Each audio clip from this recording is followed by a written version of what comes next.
The living room was still filled with the scent of roasted turkey and spiced cider when she handed me the box, a shiny red gift bag with a silver bow that caught the flicker of the fireplace. Everyone had been exchanging presents for over an hour. Laughter, the clinking of glasses, wrapping paper scattered like confetti. It should have been a warm family evening, but when the bag landed in my lap, the room seemed to go quieter. "Open it, Mom," she said, her lips curling into that smirk I'd seen more times than I cared to count.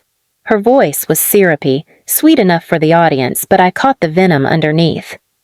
I pulled the bow loose and peeled back the tissue paper. For a moment, I didn't register what I was looking at. Then, the shape, the texture, the cold metal ring with a little engraved name tag hit me. It was a dog collar. Please subscribe to our channel and tell us in comments from where are you watching this video. She leaned forward in her designer sweater, her nails tapping the table, and announced to the entire room, "Now you're officially the family pet. I mean, you follow everyone around. Do what you're told. It's perfect."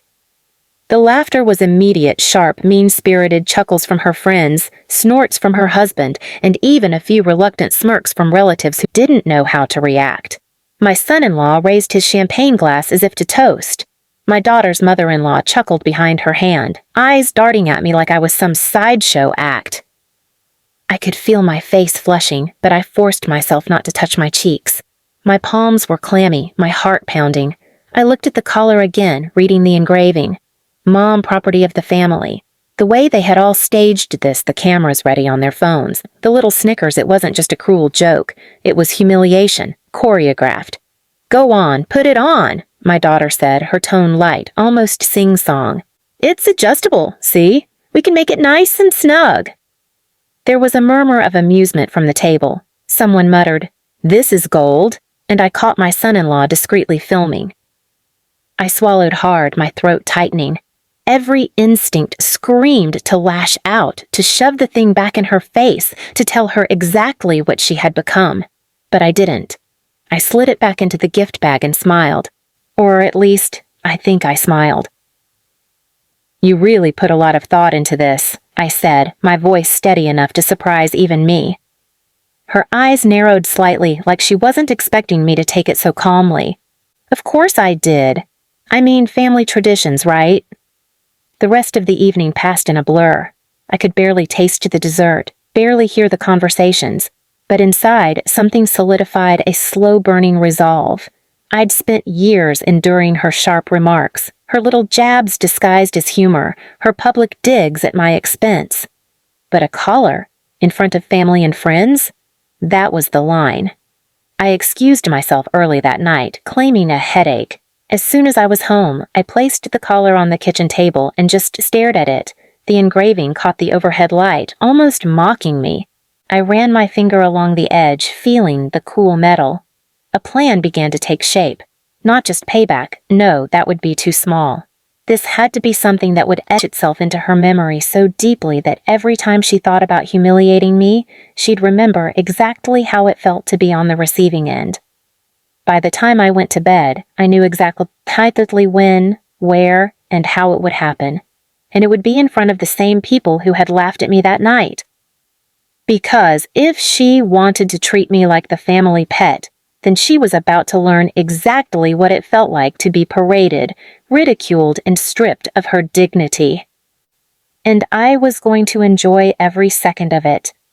3 days later, I was sitting in my kitchen with a steaming mug of coffee, the collar lying on the table like some kind of taunt. I turned it over in my hands, and instead of feeling small or embarrassed, I felt sharper, clearer. My daughter had no idea she had just written the first page of her own downfall. She'd invited me to a casual family brunch at her house the following Saturday. I knew exactly what that meant in audience. Her friends, her in-laws, probably her smug husband with that phone ready again. They loved their little group entertainment. Perfect. I arrived early deliberately. I brought a small, elegant gift bag. Inside, nestled in tissue paper, was the collar. But it wasn't alone, I'd added something extra. The week after Christmas, I'd quietly called her best friend's husband, who owed me a favor. He'd given me the contact of a seamstress who made custom performance outfits for themed events. I'd sent the collar along with my daughter's exact measurements, a few photographs, and a rush request. What I got back was genius. A matching leather harness, glittering gold leash, and a tiny engraved plaque that read, "Obedience is classy." When guests began arriving, I made small talk, sipping coffee, scanning the room. Sure enough, they were the same people from the Christmas dinner, the ones who had laughed the hardest. I could see my daughter working the room in a fitted white sweater dress, flashing that perfect smile. Then came my moment. I stepped toward her, gift bag in hand. "I brought you something," I said. Her brows arched, amused, probably expecting some petty attempt at getting even. She pulled the tissue paper aside and froze. The collar, the harness, the leash. "What is this?" she whispered, her voice tight. "A family tradition," I said sweetly, echoing her words from Christmas. "It's adjustable, see? We can make it nice and snug." People were watching now. Her friends leaned in. Someone stifled a laugh. My son-in-law tilted his head, intrigued. "I'm not wearing this," she snapped under her breath, her cheeks flushing. "Oh, but you are," I murmured, leaning close so only she could hear. "Because I have something that will make you wish this was the worst of it. Remember your little trip to Vegas last month? The one you told your husband was for ASPA weekend? I have pictures, and a video, and you'd be amazed how quickly they could make their way to his inbox." Her face went still. The color drained from it, replaced by a dawning panic that sent a delicious chill down my spine. "You wouldn't." "I would," I cut in smoothly. "And I will, unless you put it on. Right now, in front of everyone." She glanced around. People were whispering, curious. Her mother-in-law's eyes were wide. My daughter's pride was a living thing, writhing and twisting as it died inside her. Slowly, her manicured hands reached into the bag. She pulled out the collar.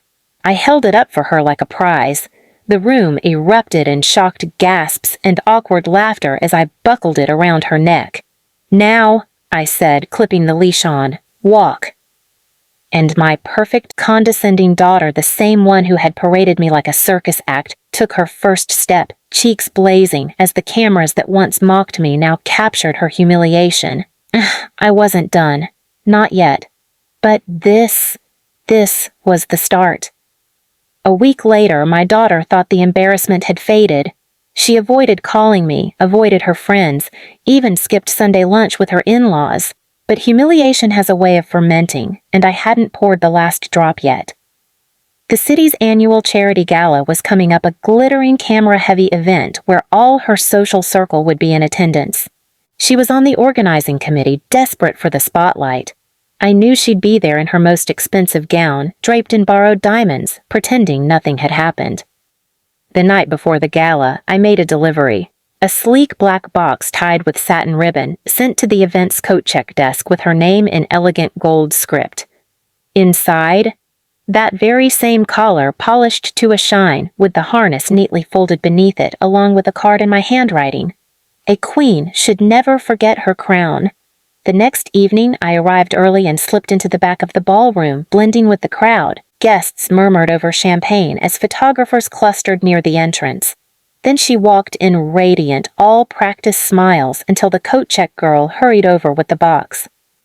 I saw the flicker of confusion. Then, her hands froze mid-lift as she opened it. She glanced around, searching for me, and she found me sitting calmly at a nearby table, watching her with the same sweet smile she'd worn when she gave me that collar. She tried to shove the box back at the coat check girl, but by then, others had noticed. Whispers spread, people leaned in. And that's when I stood, slow and deliberate, my voice carrying just enough to reach the clusters around us. "Don't be shy, sweetheart. Show them what you wear at home." Every head turned. Her husband's eyes narrowed, his jaw tightening as he took the box from her hands. He stared at the collar, at the engraved plaque, then back at her with an expression that told me my Vegas photos wouldn't even be necessary now. He didn't make a scene. He simply handed the box to one of the photographers who, sensing a story, raised his camera and began clicking. The flash lit up her face, catching the exact moment her perfect composure cracked, splintered, and collapsed into something raw and desperate. I didn't need to say another word. The photos would circulate, the whispers would snowball. The charity gala she'd hoped would crown her as the city's darling became the night she became its scandal. By the end of the week, she'd stepped down from every committee, canceled her social accounts, and was walking through grocery stores with her head down. And me? I'd returned the collar to its original place hanging on the wall in my kitchen, a quiet reminder that no one, not even my own daughter, could chain me without wearing the links themselves. She'd called me a pet. Now, every time she saw me, she avoided my eyes, not because she feared me, but because every time she looked at me, she saw her own leash. Please subscribe to our channel and tell us in comments from where are you watching this video.